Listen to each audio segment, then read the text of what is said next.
Hi friends, இன்றைக்கு பார்த்தீங்கன்னா cauliflower pakoda உங்களுக்கு செய்து காட்ட போகணும். இது எப்படி செய்கிறேன்னு சொன்னால், முழுசாக காலிஃப்ளவர் எடுத்து நாங்கள் சின்ன சின்னனா உடைச்சி அதை நாங்கள் உப்பு மஞ்சத்தூள் போட்டு நல்லா கழுவி எடுக்க வேணும்.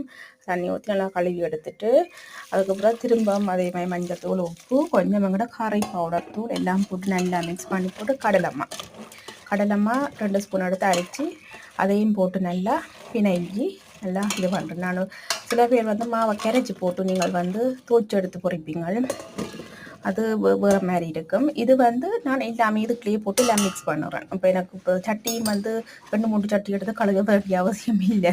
ஒரே சட்டியிலேயே நாங்கள் எல்லாத்தையும் போட்டு புரட்டி போட்டு அப்படியே பொறிக்கிறதா எண்ணெயை சூடாக்கி போட்டு பொறிச்சு சாப்பிட ஈவினிங் ஸ்நாக்காகவும் சாப்பிடலாம். நீங்கள் மத்தியானத்துக்கு சோறு கறியோட கூட இதை பொறிச்சு சைட்டில் வச்சு போட்டு சாப்பிடலாம்.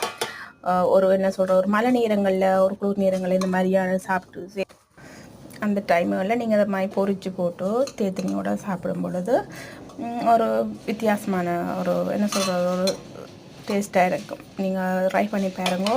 ஈஸியானது. 2-3 சட்டி எடுத்து கழுவி உங்களுக்கு நீங்களே வேலையை வைக்காதீங்க. ஈஸியான வேலை. இது மாதிரி செய்து சாப்பிட்டு பாருங்கோ. இப்போ சாப்பிட்டு போட்டு எனக்கு உங்களோட ஃபீட்பேக்கை சொல்லுங்க, கமெண்ட் பண்ணுங்க. நல்லா இருக்கா, எப்படி இருக்குது, ருசியாக இருக்கான்னு சொல்லுங்க.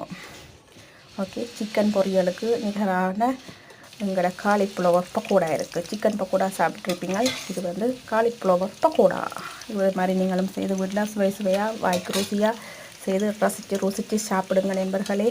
என்னுடைய வீடியோஸை ஃபாலோ பண்ணுங்கள், லைக் பண்ணுங்கள், கமெண்ட் பண்ணுங்கள், சப்ஸ்கிரைப் பண்ணுங்கள், லைக் பண்ணுங்கள்.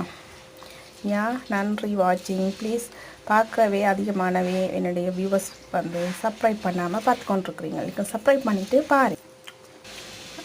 Please subscribe. சிக்கன் பக்கோடா மாதிரி இருக்குது.